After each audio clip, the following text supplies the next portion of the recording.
You ask Tiger to solve. This deals with linear equations with one unknown. The final result is x equals 8. Let's solve it step by step. Simplify the expression. Multiply the fractions. Break up the fraction. Find the greatest common factor of the numerator and denominator. Factor out and cancel the greatest common factor. Swap sides.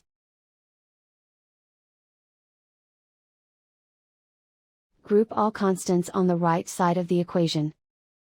Add 2 to both sides. Simplify the arithmetic.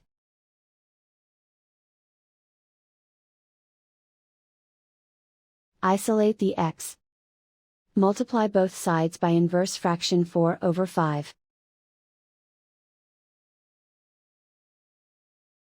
Group like terms.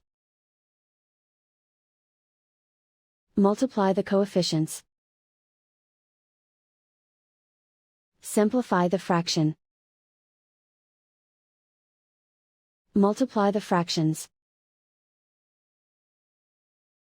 Simplify the arithmetic.